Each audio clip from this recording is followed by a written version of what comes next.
little fox.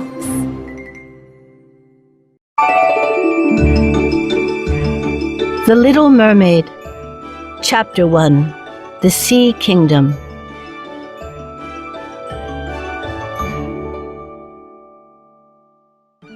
At the bottom of the wide ocean is a world called the Sea Kingdom. This kingdom lies at the deepest part of the ocean. It is deeper than any anchor can go. It is so deep that humans, who live on land in the upper world, can never visit. In the Sea Kingdom, blue water covers everything.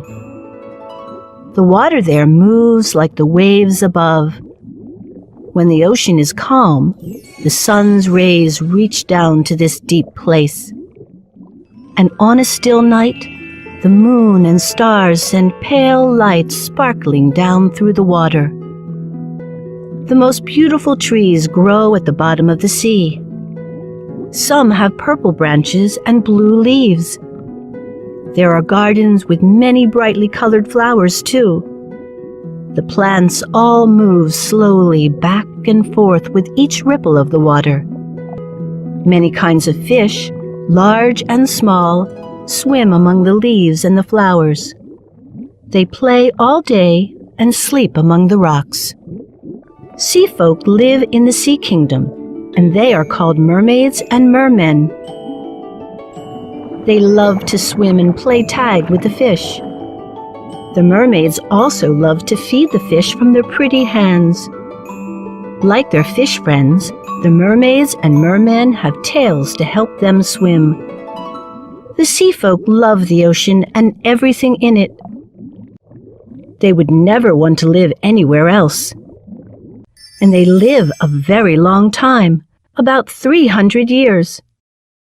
The sea folk are happy to spend their days singing and playing in the gardens. A long time ago, a king lived in a palace at the deepest part of the sea. He lived with his 6 young daughters, the mermaid princesses. His palace had walls of bright orange coral. Black mussels covered the roof. Their shells opened and closed with the changing of the tide. When each shell was open, a silver pearl twinkled from within. The Sea King was kind and ruled over all the beings living underwater. He loved to make them happy, but he lived with a broken heart. How sad that my wife, the Queen, died many years ago. He sighed. Now I care for the 6 mermaid princesses all by myself. "Oh, no, you don't," said his mother, the wise mermaid. "I'm the one who takes care of them. And I make sure the palace is clean and tidy, too. Son, you always forget about everything I do around here." You are right, Mother, said the Sea King with a smile. This family is very lucky to have you. The wise mermaid knew a lot about the world, and she taught her granddaughters well. "When you are ready," she always told the princesses, "I will teach you about life above the sea." The sisters were each born 1 year apart. When each sister turned 15, she would be allowed to swim up to the sea surface. Then the mermaid princess would see the upper world for the first time. The mermaid princesses were happy with their simple lives in the Sea Kingdom. Every one of their days was spent in fun and laughter. But the youngest princess was different. She was quiet, thoughtful, a bit unusual. Because she was the youngest and the smallest, they called her the Little Mermaid.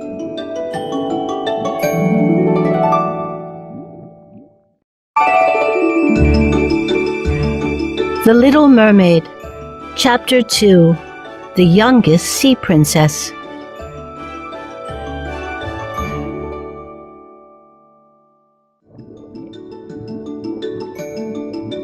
Each princess had her own small garden. One princess made her flower bed in the shape of a whale. Another princess made her garden in the shape of a shell. The sisters filled their gardens with odd things they had found in sunken ships. But the Little Mermaid's garden was simple. It had only red flowers and a statue of a human boy. The statue had been her mother's, and the Little Mermaid loved it. While her sisters played in their gardens, the Little Mermaid sat quietly in hers. Looking at the boy, she wondered about humans and the world above. "What is it like in the upper world?" she asked her grandmother one day. "Oh, little one, there is so much to see," said the wise mermaid. "There are thick forests of trees that turn colors when the air turns cold. Soon after, their leaves fall to the ground. Then the snow comes." "Snow?" said the Little Mermaid. "What's that?" "Snow is made of thousands of small ice flakes," replied her grandmother. "In winter, these flakes fall from the sky. But in summer, green grass covers the ground, and the flowers give off a lovely scent." "It sounds wonderful," the Little Mermaid said.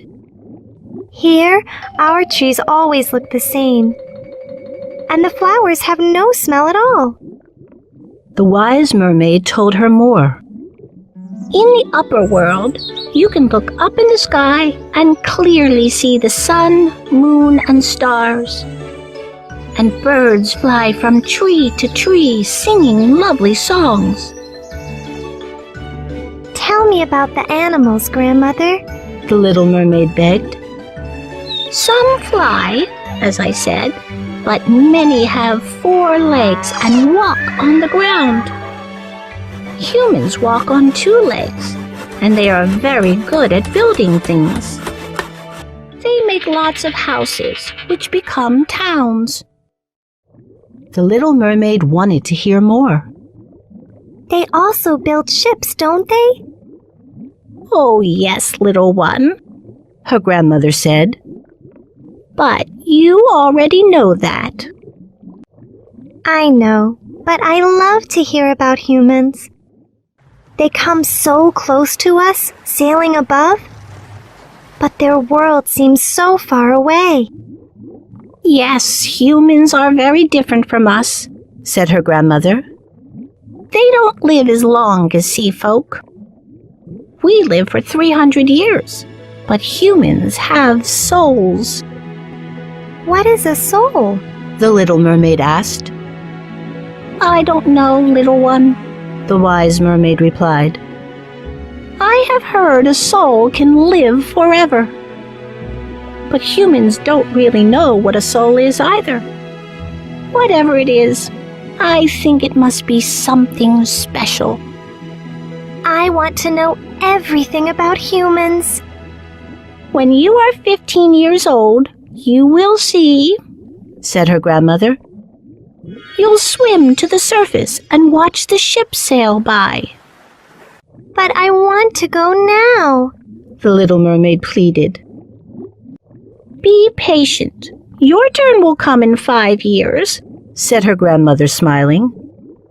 "But you will find, dear, that our home down here is better than any place else." The years passed, and the Little Mermaid's sisters went to the upper world. But she had to wait. So, on clear nights, she looked up at the moon and stars. Whenever a shadow swept across them, she knew it was a ship passing overhead.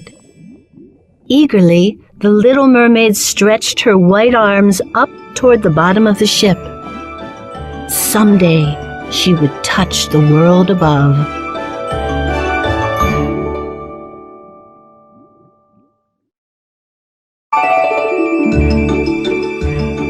The Little Mermaid. Chapter 3. Tales from the Upper World.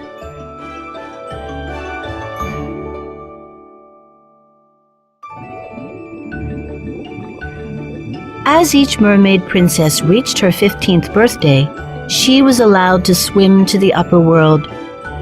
Before her journey, each sister promised to tell the others what she saw the next day. When the eldest princess turned 15, she spent her time close to shore. I lay on a sandbar in the moonlight and gazed at a distant town. She told her sisters. The house's lights twinkled like stars. Bells rang from a large house with a tall tower. The next year, the second sister came up to the surface at sunset. The sky and the water glowed golden red.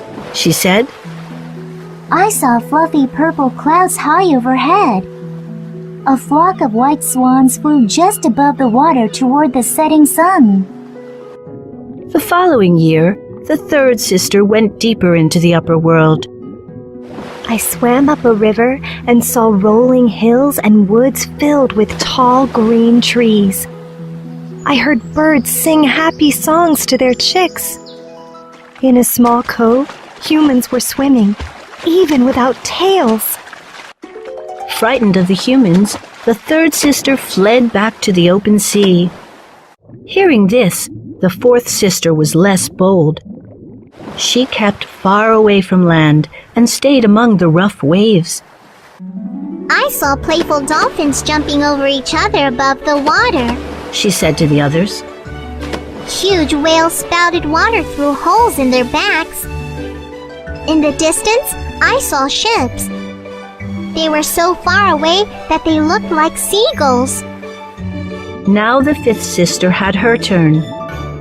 Her birthday was in winter, when the sea often turned a deep green and storms raged. Enormous icebergs stuck out of the water. I sat in the snow on a mountain of ice, and I watched a ship sail by. She told her sisters. Soon, the sea became choppy, and the green waves turned black. Thunder roared in my ears, and I saw lightning flash across the sky. Some evenings, the 5 older sisters swam to the surface together. They sat on rocks and sang to the ships. They had beautiful voices that rang through the air. But when the sailors heard the sisters' songs, they became frightened. The sailors quickly turned their ships around to head for shore. As the years went by, humans told stories of the singing sisters. They said mermaids were wicked because they tricked humans. Foolish sailors loved to hear the mermaids' songs and would sail too close. Then their ships would crash into the rocks. None of these stories were true. The sisters did not want to hurt anyone. They just loved to sing. But the 5 mermaids eventually lost interest in the upper world, and they spent less and less time singing to the ships. For the sea folk, there was no place as nice as their home at the bottom of the sea. The Sea Kingdom was the best place to live and always would be. For 5 years, the little mermaid listened to her sister's tales. She longed for her own adventure in the upper world. Oh, how I wish I were 15. She cried. I know I will love the world up there and all the humans in it.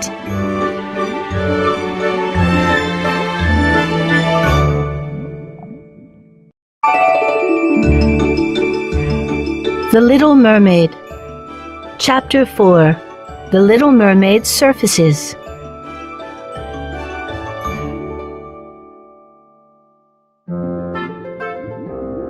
At last, it was the Little Mermaid's 15th birthday.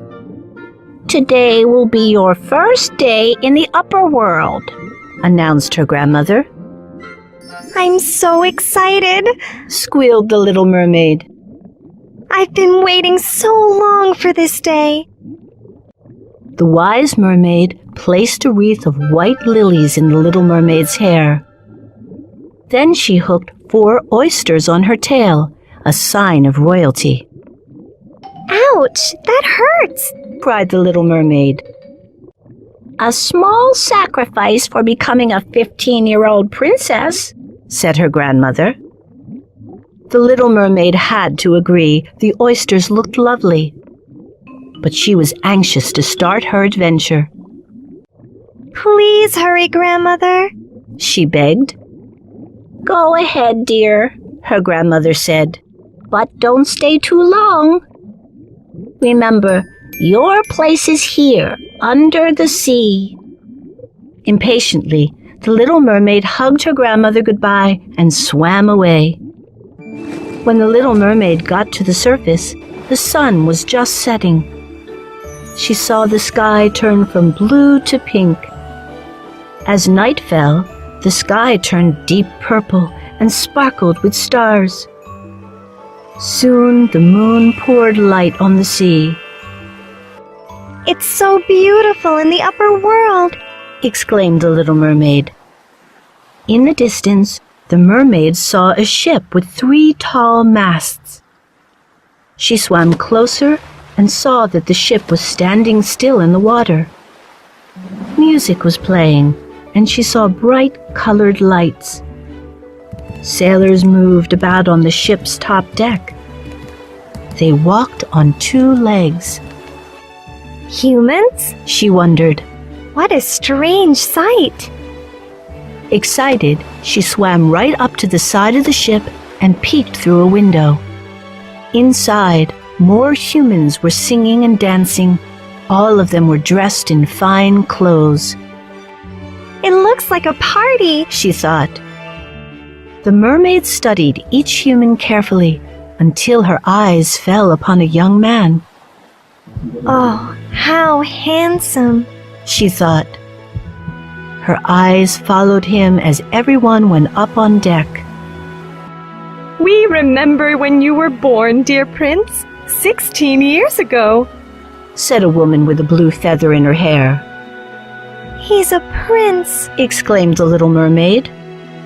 Another guest said, With your kind heart, you'll be a great king someday. May every year be as happy as this one, added a man, holding up his glass. Happy birthday, Prince! The crowd cheered. Everyone loves him, thought the little mermaid. He must be wonderful. Rockets shot into the air and exploded into 1,000 tiny lights. The water reflected the fireworks, and the entire ocean glowed. Oh my! The mermaid had never seen such a sight. Frightened, she quickly dived underwater. But looking up through the water, she soon lost her fear. So many sparkling flowers in the sky, she exclaimed. The prince hugged his guests, shook their hands, and said, Thank you for a lovely celebration. The little mermaid swam up to the surface and watched. The prince was the most beautiful of all the humans. He was as beautiful as the statue in her garden. But soon the music stopped and the colored lights were put away. Thanks for all your help, said the prince to his crew. It was a great party.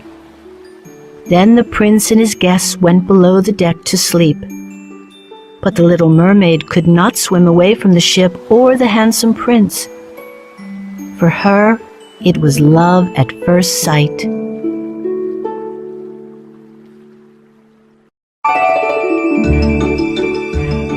The Little Mermaid. Chapter 5. The Storm.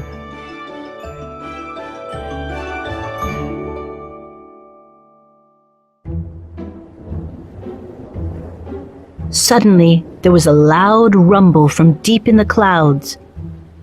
Large raindrops fell from the sky. Waves swelled up from the sea like towering black mountains. Oh, what fun, thought the little mermaid. A storm is coming. In the Sea Kingdom, she and her sisters were safe from storms. They loved to play in the churning water. But the sailors were frightened. They yanked the ropes that controlled the sails. The prince's ship turned to and fro in every direction. Strong winds rocked the ship from side to side. The angry sea would not let them sail back to land. All hands on deck! Shouted one sailor. The ship is out of control! Shouted another. Unafraid, the little mermaid waited in the distance.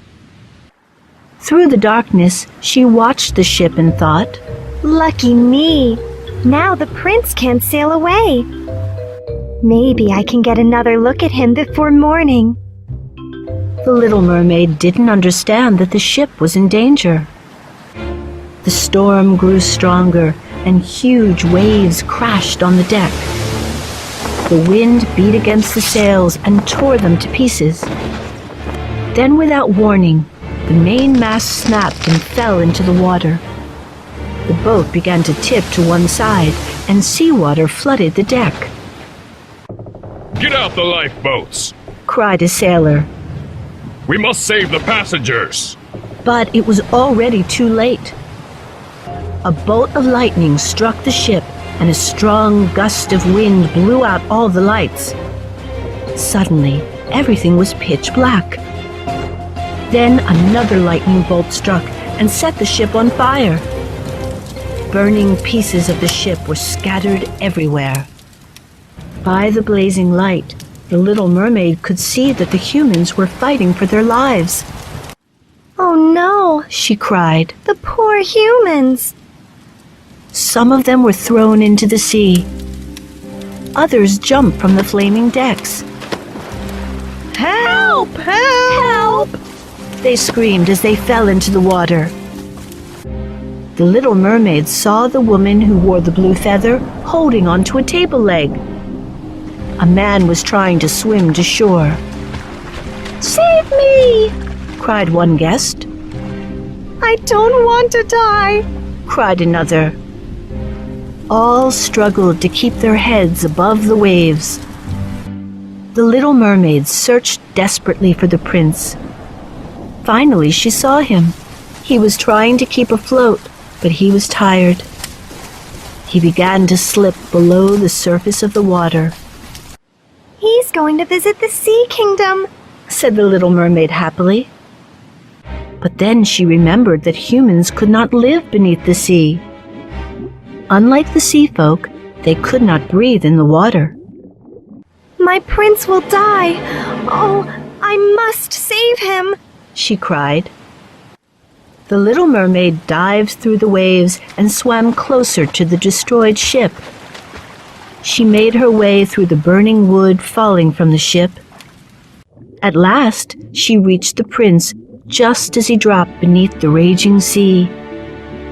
He looked like a leaf falling from a tree.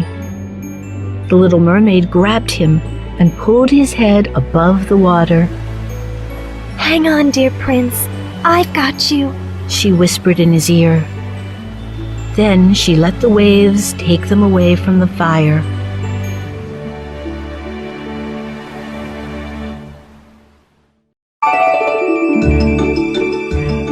The Little Mermaid, Chapter 6, Daybreak.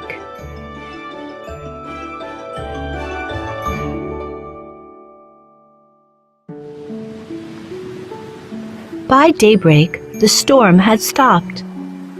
The little mermaid swam to a beach, pulling the prince through the water.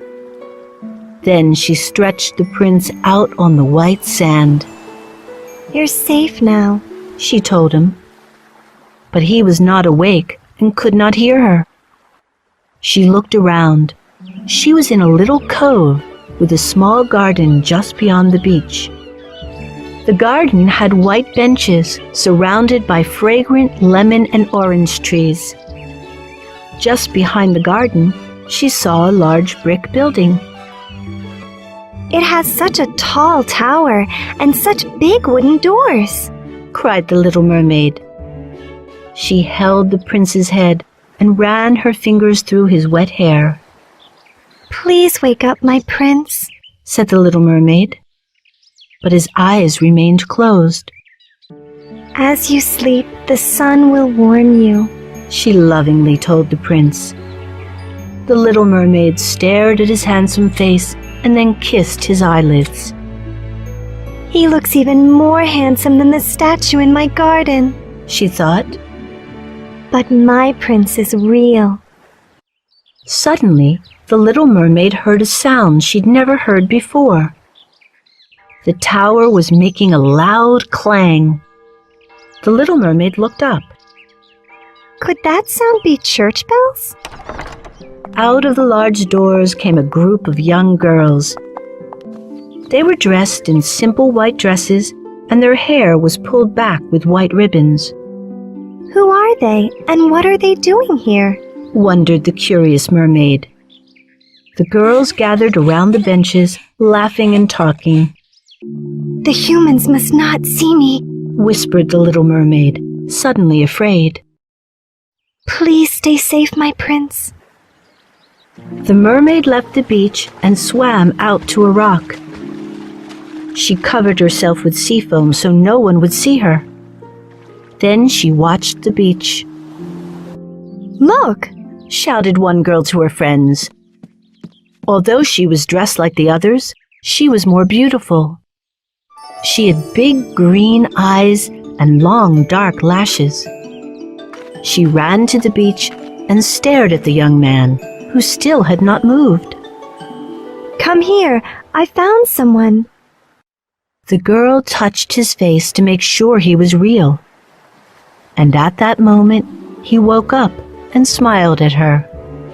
Oh, maiden, what have you found? Called one giggling girl. Then they all ran down to the beach and gathered around the prince. When the prince saw all the pretty young girls around him, he smiled an even bigger smile. But his eyes lingered on the girl who had found him, the one they had called Maiden. Thank you for saving me, he said. He should be thanking me, thought the little mermaid. I saved his life, and he doesn't even know it.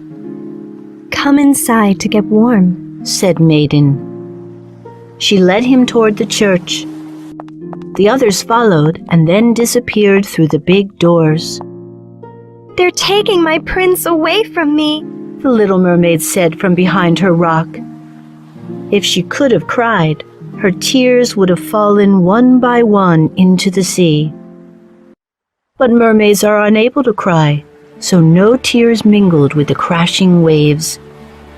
I must go home to the sea kingdom, said the little mermaid. But I'll come back for you, my prince. And she dived underwater.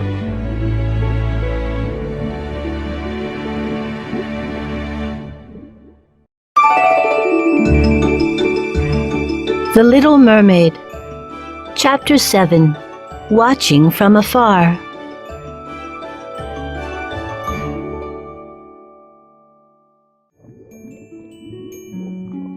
At first, the little mermaid decided to keep her love for the prince a secret. I will tell no one, she thought. Maybe I will forget about him if I don't speak of him. But she could think of nothing else. Finally, she told her eldest sister, I have fallen in love with someone from the upper world. Oh no! Cried her sister. Who? He is a prince, said the little mermaid. But I don't know where his kingdom is or where he lives. Her sister told other sea folk what the little mermaid had said. Soon, one mermaid heard the tale and visited the lovesick princess.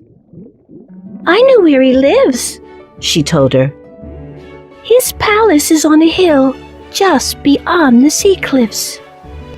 Please take me there, begged the little mermaid. We have no legs to walk to his door, the other mermaid said. But we can swim to the cliffs. From the high rocks, we can see the little balcony where the prince sometimes stands. With her guide, the little mermaid swam to the cliffs and climbed onto the nearby rocks. From there, she saw a palace built of golden stones. A steep stairway led from the ocean to the palace entrance.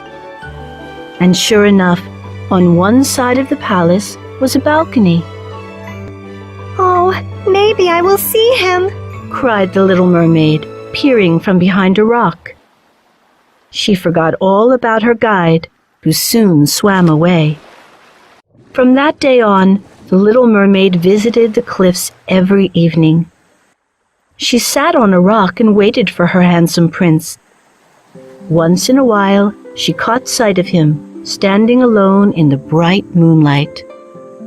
"Oh, Prince, I long to talk to you," she said. "but I can't reach you, so I'll sing to you instead." The little mermaid thought the prince would notice her if he heard her voice. In the Sea Kingdom, everyone said she had the sweetest voice of all the mermaids. My home is in the sea. Your home is in a place I cannot be. But your handsome face is in my heart, and my whole heart is in your hands. Come to me, my prince, come to me. But he was on land, and she was in the waves. Under the stars, the ocean breeze carried her voice away, too far away to be heard. So she watched him from afar. Some nights, the little mermaid would swim to the harbor, hoping to see him on the dock. But most of the time, she saw only fishermen with their nets, talking and laughing. What a smart and kind young prince. A fisherman said. He will make a great ruler someday. The little mermaid thought about her time with the prince as he lay on the shore. And to think it was I who saved his life. She shivered with pride and love. The little mermaid remembered how she had kissed his eyelids. But the prince knew nothing of what had happened. I hope he'll learn the truth someday, she thought wistfully.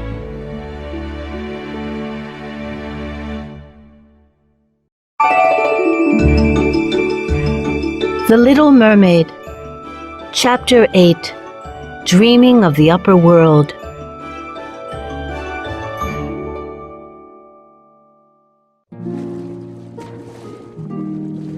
With each visit to the upper world, the little mermaid grew more unhappy. The prince's world is so much bigger than mine, said the mermaid to herself. Humans can walk on land and sail the seas. Their lives are so exciting, and my life is so boring.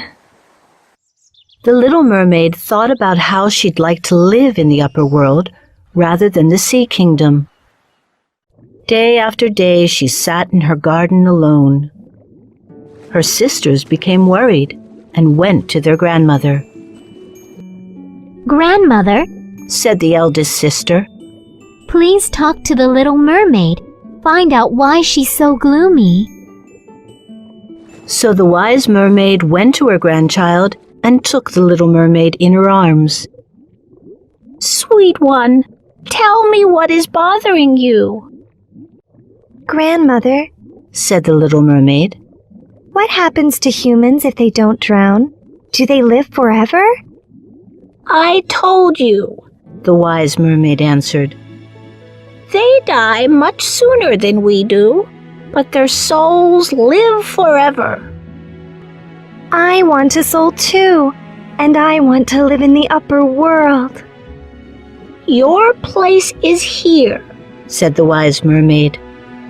Believe me, there is no better spot in the world than the Sea Kingdom.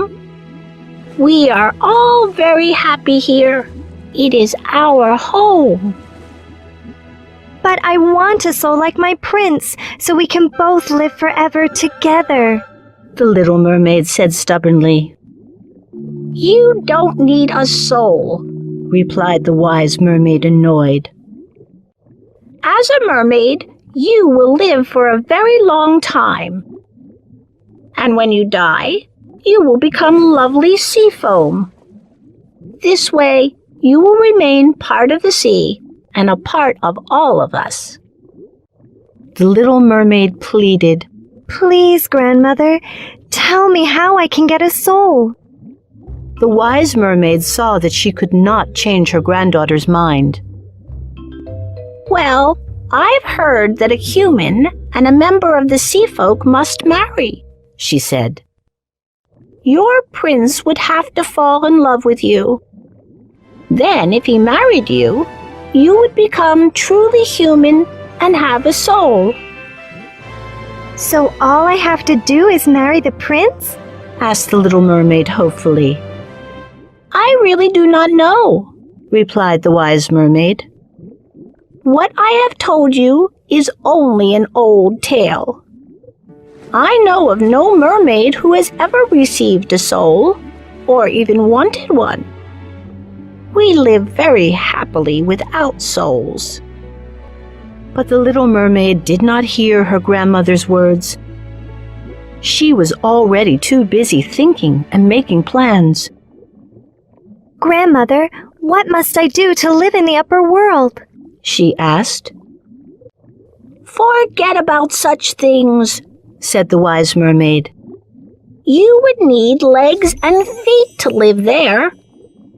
She patted her granddaughter on the head. Your beautiful tail makes it impossible for you to live on land. The little mermaid looked unhappily at her body and sighed. I hate my tail. The wise mermaid shook her head and said, You are lovely. Now go and play. Stop thinking about the upper world. The little mermaid swam away, but she didn't play. She thought, There must be some way to fulfill my dream. Someone must have the knowledge I need. Maybe I'll ask the sea witch for help.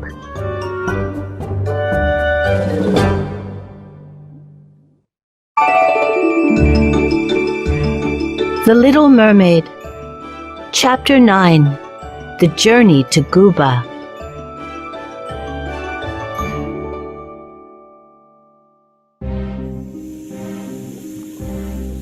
The sea witch lived at the edge of a dark place called Guba. Its swirling waters were known to swallow up all kinds of creatures. Most sea folk were afraid to swim near it. They'd heard scary stories about curious mermaids who swam too close to Guba and never returned home. Grandmother told me about the home of the sea witch when I was small. The little mermaid thought as she swam along. But it can't be that awful. Stop, Princess! A small fish suddenly cried out. Do not go to that terrible place! Don't worry, little fish, said the little mermaid. Then she thought to herself, The sea witch will grant my wish. I just know she will. The lovesick mermaid swam on and entered the gloomy realm of the sea witch. This place is as ugly as the sea kingdom is beautiful, she said to herself. Instead of gleaming white sand, the seafloor here was dark and slimy. Mud seeped from every hole and every crack. Where are the sea flowers? Wondered the little mermaid. Where is the seaweed? Get out of Guba, princess, hissed a snake from the mouth of a cave. Who's that? Asked the frightened mermaid. The snake vanished into the darkness of the cave. All of a sudden, the little mermaid saw twirling cones of water, twisting this way and that. The cones were swallowing up everything within reach. Anything that became caught in the churning water was sucked down into the mud. I am not afraid, she said to herself. My strong tail can take me around the danger easily. And she swam around each cone of whirling water in her path. Next, she came to a muddy forest of thin trees with bony branches. Each long branch had twigs that moved like fingers, grabbing anything nearby. The tree's sticky fingers held fish bones and pieces of wood from sunken ships. The skeletons of drowned sailors hung from the tree branches. Oh dear, Thought the little mermaid. the trees never let go of their victims. Terrified, she stopped. I don't think I can do this. She cried. Her little heart thumped with fear and she almost turned back. But then she remembered her prince. For the sake of my love, She thought. I must go on. Before she entered the forest, the mermaid braided her flowing hair close to her head.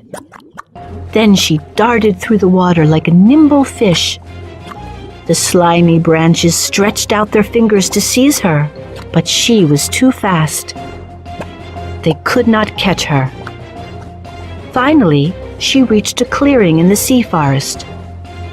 Fat worms stood guard and long snakes slithered about. The little mermaid saw a shack built of bones. The sea witch was sitting in front, picking her teeth with a seashell. With her tangled hair and beady eyes, she looked horrifying. At her feet sat a dozen pet frogs, croaking at her. Welcome, little mermaid. I was expecting you. Said the sea witch. And I know why you are here. You want to be a human. What a very foolish idea. Then the sea witch began to laugh.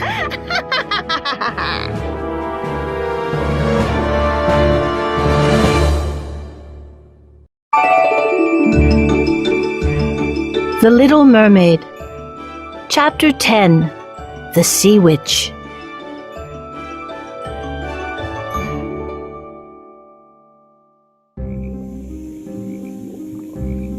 The sea witch watched the mermaid closely. I will prepare a magic brew for you. She said, That will change your tail into legs and feet. How wonderful! cried the little mermaid. With legs, I can walk on land and be near my prince. Then surely he will fall in love with me. I must warn you, continued the sea witch. You will feel a lot of pain whenever you stand. To others, your walk will look graceful, like a dancer's. But every step will sting like a sharp blade cutting into your feet. The sea witch paused to pet one of her frogs. Then she asked her, Are you willing to suffer for what you desire?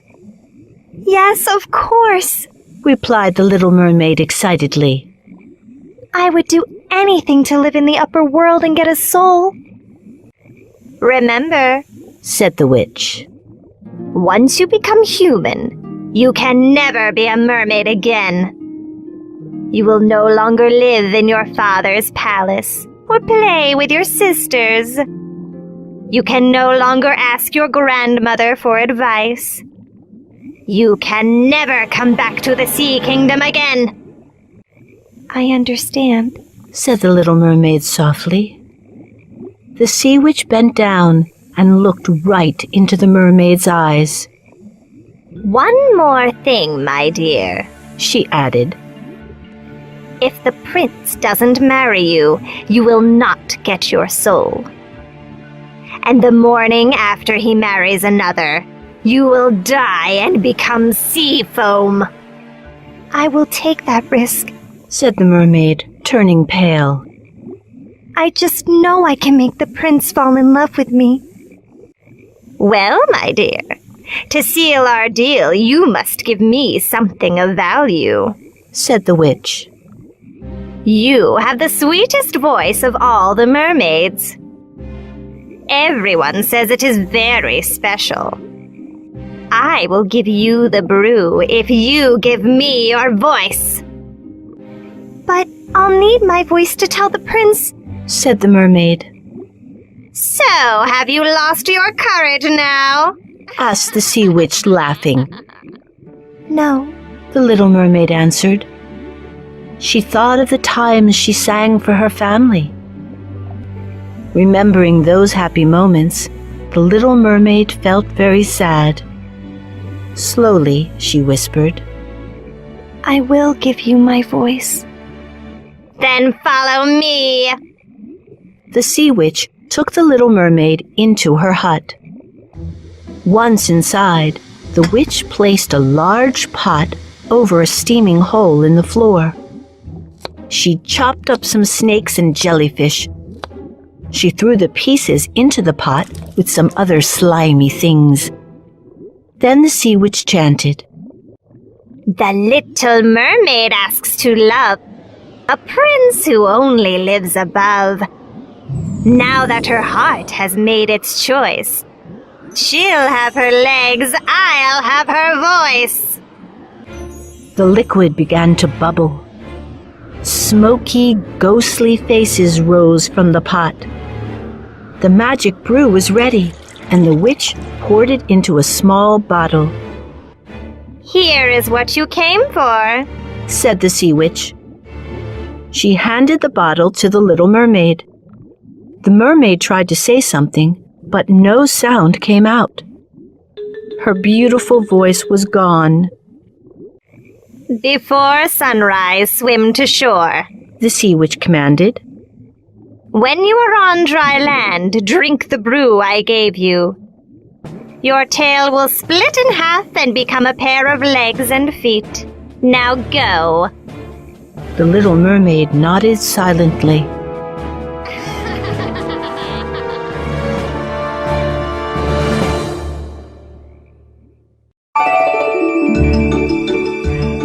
The Little Mermaid, Chapter 11, Inside the Prince's Palace.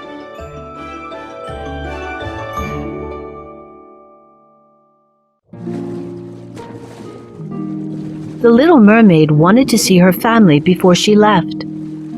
But when she reached her father's palace, everyone was asleep. She felt a great sadness. I'm leaving my home forever, she thought. and I can't even say goodbye. Then, just before dawn, she swam to the cliffs near the prince's palace.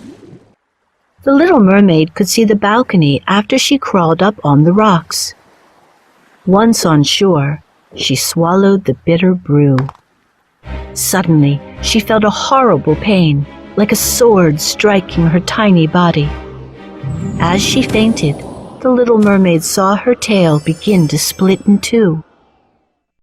When she awoke, she found herself on a velvet couch. Her body was covered by a cape. She looked up and saw the prince standing over her. I found you lying on the rocks. The prince said, Who are you and where do you come from? I am your true love. She wanted to say, I saved you from the sea. but of course she could not speak. So she smiled at the prince, hoping he would understand. Come now, don't be frightened. The prince said warmly. But the little mermaid could only look at him with love. What is your name? He asked. The mermaid was silent. Finally, he said, I do not know why you will not speak, but you still need my aid. The prince helped the little mermaid stand up. As the sea witch had warned, every footstep felt as if she were walking on knives. Yet to the prince, she looked perfect. As they walked, she glided through the halls as lightly as a cloud. How graceful you are. The prince said as he led her into his rooms. He called his servants and ordered them to bring some clothes. Dress her as an honored guest of the royal palace. He commanded. Then he turned to her and asked softly, Would you like to accompany me to the royal performance today? The little mermaid nodded eagerly. After the servants dressed her in a blue silk dress, the prince led her to the palace hall to introduce her to his parents. How beautiful you are. exclaimed the queen. Where do you come from? But of course, the little mermaid could not answer. A tall woman entered the hall to perform for the prince and his parents. She sang very sweetly, and the prince clapped his hands in delight. The little mermaid sadly thought, I once sang even more sweetly. but as the little mermaid listened, she was surprised that she felt like dancing. She lifted her arms and her graceful feet glided across the floor. The little mermaid danced so magically that she charmed everyone, especially the prince. You are so special. He said, I will always keep you with me and call you my little companion. The little mermaid smiled up at him. Her eyes asked, Is that a promise? As time went on, the little mermaid became the prince's best friend. He took her with him wherever he went. They walked through the royal gardens and rode through the fields on horseback. They climbed mountains that almost reached the sky. And though she could not speak to him, she kept smiling, even as her feet stung with pain.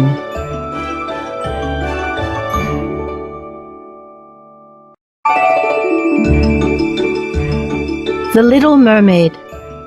Chapter 12. The Mermaid and the Prince.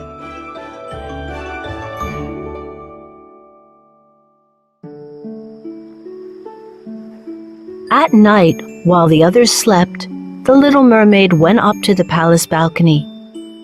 From there, she watched the waves and remembered her family beneath the sea. One night, she saw her sisters swimming in the waves far away. We miss our dear little sister, The oldest cried out. She, of course, could not reply. Instead, she thought, I miss you too. But I will marry my prince and live happily in the upper world. when she waved to her sisters, they recognized her. They swam closer up to the rocks. She held out her arms to show them she would hug them if she could. From then on, they came almost every night to sing to their sister. Once, she even saw the wise mermaid, who had not been up to the surface in many years. With her grandmother was her father, the Sea King. They stretched out their hands to her, but they did not come as close as her sisters. Her grandmother seemed to be saying, "We miss you, our dear child." But the little mermaid still wanted a soul and to be with the prince. I love seeing the world with you, little companion. The prince would say, You are very dear to me. yet he never suggested making her his bride. He sees me as his friend, but I need to be his wife. The little mermaid thought. And if he marries someone else, I will turn into foam on the waves. She shivered, thinking about such a fate. Sometimes the little mermaid begged the prince with her eyes. Please love me best of all. Love me enough to marry me. When she looked at him that way, the prince would take her in his arms. He'd kiss her lightly on her forehead in a brotherly way. But the little mermaid hoped that this would change. One day, the queen announced to her husband, It is time for the prince to marry. she wanted him to marry a princess from a neighboring kingdom. Let's arrange for them to meet. She told him. When the prince heard about this, he shook his head. I will never marry that princess, little companion. He said. I can only marry the one I truly love. Then he told the little mermaid his story. Once, I was on a ship that sank, and I almost drowned. Luckily, I was swept ashore. When I opened my eyes, I saw the girl who had saved my life. Her name is Maiden, and she brought me inside a nearby church. When I awoke the next day, she was gone. Though I saw her only once, that girl is the only person I would wed. Unless I find her, I will never marry. But it was I who saved you. thought the little mermaid. Please try to understand. But the prince could not understand and only smiled at her. Oh, little companion, do not feel sad because of my story. Even though I will never find her, I am happy with you by my side. If only he knew the truth. She thought. Someday, the prince will realize that I love him more than anyone does. And in time, he will marry me. She would have to be patient for a little while longer.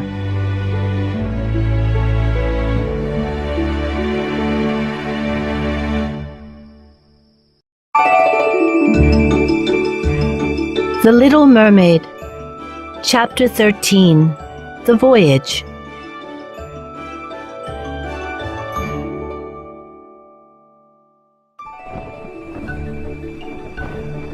The grandest ship in the kingdom was chosen to take the prince to the neighboring kingdom. Decked out with ribbons and banners, it was ready for the voyage. The prince explained the trip to the Little Mermaid. It is my parents' wish that I meet the princess. But you and I know that I will never marry her. After all, she surely cannot be the girl who saved my life. Once again, the mermaid thought, How sad it is that he doesn't know I saved him. But if I had to choose a bride other than the maiden, the prince continued. It would be you. Then he kissed the mermaid in his brotherly way. The little mermaid smiled up at him. Maybe my dream of marrying the prince will come true after all, she thought. And for the moment, she was happy. You will come with me on this voyage, my little companion, he said. I just hope you won't be too frightened by the sea. The little mermaid smiled to herself. My prince doesn't know it, but I will feel right at home at sea. The little mermaid, along with the royal travelers, boarded the grand ship for their overnight journey. That night, while everyone slept, the little mermaid sat on deck, gazing into the sea. She thought she saw her whole family floating just beneath the waves. They seemed to be calling to her to come home. I wish you well, she thought. But I must follow my heart. The next morning, the ship came into the harbor of the nearby kingdom. Its king and queen awaited the prince and his companions. Trumpets sounded from tall towers. The citizens of the land gathered by the docks to greet their guests. He's handsome. A girl shouted when she saw the prince step off the ship. What a wonderful match for our princess, said an old woman.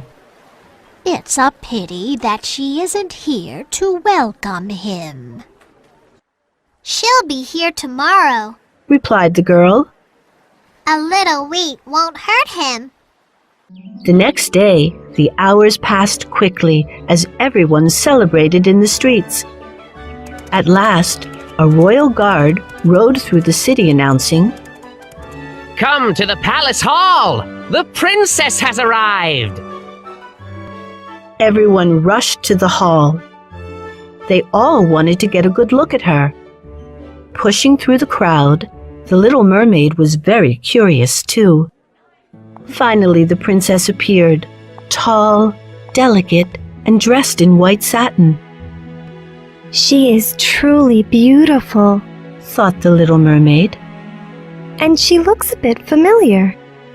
The princess's perfect skin was pale and clear. Her black hair was long and shiny.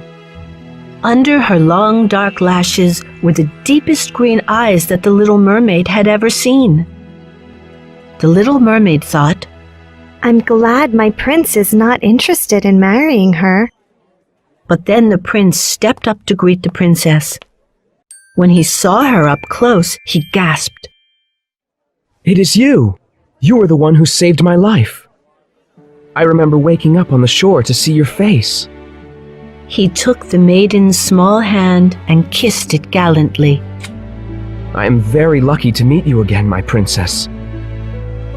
And I would be most honored to marry you.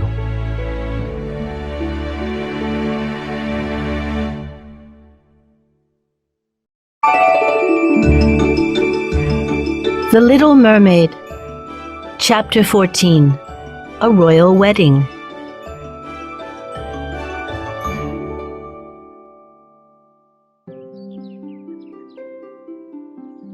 The prince's words cut deeply into the little mermaid's heart. All her hopes and dreams were shattered. Unable to speak, she could not tell the prince she had saved him from the storm. There was no way to tell him that she would die if he married the maiden. Without a voice, she couldn't utter a single word.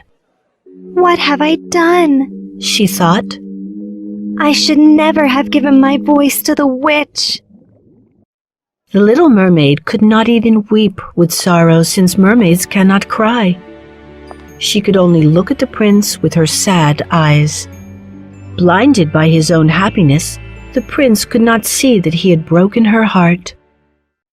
I never thought that I would find my maiden, he said happily. My dear little companion, you will share in my great joy. The following day, royal guards rode through the streets announcing the marriage. Then, the members of the royal families marched through town until they reached the center square. There, the prince and princess maiden joined hands and were wed. The young couple beamed with happiness, and the crowd cheered when they kissed. Only the little mermaid was heartsick as she held the bride's flowers during the ceremony. She thought about her old life in the Sea Kingdom and her grandmother's loving touch. I have given up my home and family forever, she thought. I have lost my lovely voice. And now I have lost my prince. I will die the moment the sun rises over the sea. That evening, the celebration continued on the grand ship. The prince, his new bride, and all their guests went aboard for a huge party. It was a calm, clear night, just like the night the little mermaid had first seen the prince. Brightly colored lanterns lit up the deck. Fireworks and cannon booms filled the air. Sailors and guests danced together to the lively music. The prince walked over to the little mermaid, bowed, and asked, My little companion, will you do me the honor of dancing for my guests? I wish I could dance with you, my prince, she wanted to say. Instead, the little mermaid spun onto the floor alone. As always, her tender feet hurt terribly. But this time, she did not notice the pain because her heart was broken. She knew this would be her last night on Earth, and she would never see her prince again. The little mermaid would not get a soul, but instead become foam upon the waves. She danced as if she were under a spell, without thought, without dreams, without hope. The guests cheered at her every step and turn. Her feet seemed enchanted. Finally, the music stopped, and so did the little mermaid. She looked for the prince, but he had left. The happy couple has gone to bed, said one of the guests, as if in answer to her thoughts. Let us wish them well. On the deck, a tent of golden silk had been set up. Inside the tent, the royal pair sat on a bed. As the guests cheered, the prince kissed his bride and ran his fingers through her hair.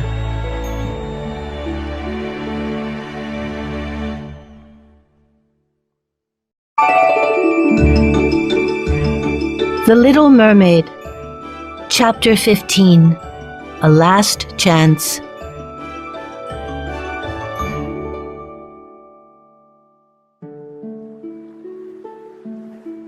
After the party, everyone on board the ship finally went to sleep. But not the little mermaid. She knew that she would turn into sea foam at the first rays of dawn light. So she stayed on deck and looked out at the sea and the stars. My prince, my soul, and my future, they're all gone now, she thought. Minutes before the sun appeared, the little mermaid noticed some movement in the water near the ship.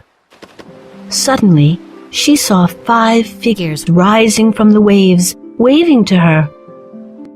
The little mermaid didn't recognize her sisters right away. Their long and lovely hair was gone. Together, they swam close to where she stood. Their heads bobbed above the water as they spoke. "We're here to save you!" cried the eldest sister. "When we found out about the prince's wedding, we went straight to the sea witch for help." The second sister explained, "She gave us a magic dagger that will save your life. In exchange, she demanded our hair." The third sister told the little mermaid what the witch had instructed them to do. Before the sun rises, you must plunge the sharp blade into the prince's heart. Once he is dead, you will become a mermaid again. The little mermaid trembled. But I don't want to hurt my prince, she thought. When the little mermaid hesitated, the fourth sister added, "Please, sister, you must kill him to save yourself. Then you can come home with us." The fifth sister spoke for them all. "We all miss you. Our grandmother and father are waiting for you.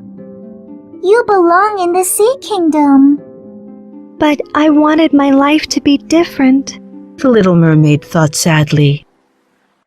The eldest sister yelled impatiently, "Hurry! You must be quick! It's almost daybreak! Kill the prince now!" She threw the dagger up into the air, and the little mermaid caught the knife easily. "Please, hurry, sister!" cried the 5 mermaids as they dived back beneath the waves. The little mermaid looked at the knife. She was uncertain about what to do. This gift had cost her sisters their beautiful hair. They had given her a last chance to save herself. The little mermaid crept up to the royal tent and parted the curtains.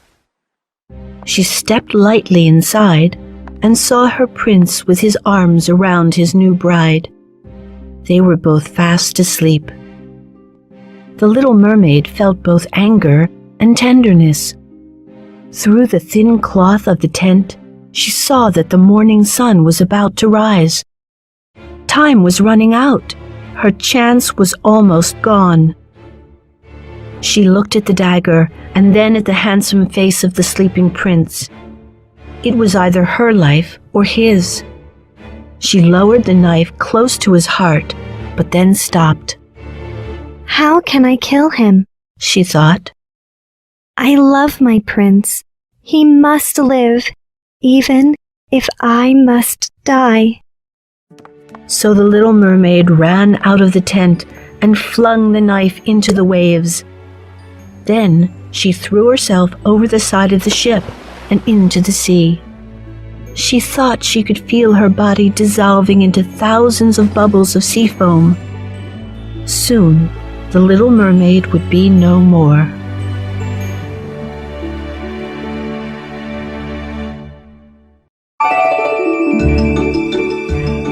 The Little Mermaid, Chapter 16, In the World of Air Spirits.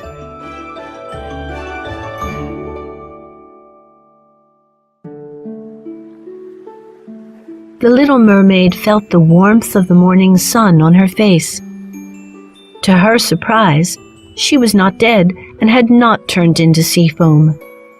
Instead, she was floating above the water. It is dawn and I am still alive? She wondered. Above her head were 2 strange beings in long white robes. They looked as if they were waiting to greet her. They smiled as they floated in the air like clouds. She tried to touch them, but her hand went right through them. The little mermaid soon discovered that she was dressed in a robe too. Like them, she was also part of the air and floating like a cloud. Without thinking, she called out to them. Who are you? To her surprise, she heard her own voice, and it was just as beautiful as it had been before she gave it to the sea witch. We are the spirits of the air, one of them replied. We travel through the world doing good deeds. Why am I here with you? The little mermaid asked. Your loyalty to the prince and your sacrifice has raised you up to the world of air spirits. The other said. You are now one of us. The mermaid was curious. I need to know more. Do you live for 300 years like the sea folk? Do you have a soul like the humans? Here in our world, we also live for 300 years. But we can earn our souls. When we do, we live forever. I've always wanted a soul, said the mermaid.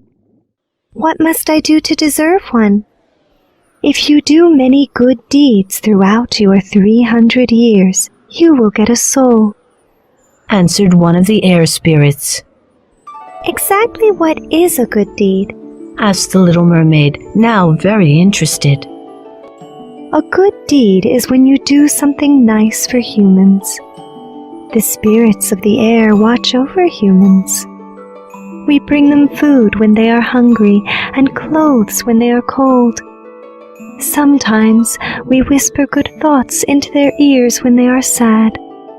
We try to help in any way we can. Pleased, the little mermaid looked down to the earth. She liked the idea of watching over the humans, whom she had learned to love. I finally have a chance to earn a soul, she said, laughing. The little mermaid's joy was so great that for the first time in her life, she began to cry. Her tears of happiness fell one by one into the sea below her. Then the little mermaid saw the grand ship. She could see that everyone on board was now awake. The prince and his bride were looking for her and calling out. After a while, they just gazed sadly out to sea. What has happened to my little companion? Wondered the prince. She was so faithful to me. The little mermaid blew him a kiss that turned into a white feather. Floating softly down, it brushed the prince's cheek. Then she blew another kiss to his bride. She wished them both well, her first good deed.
Little Fox.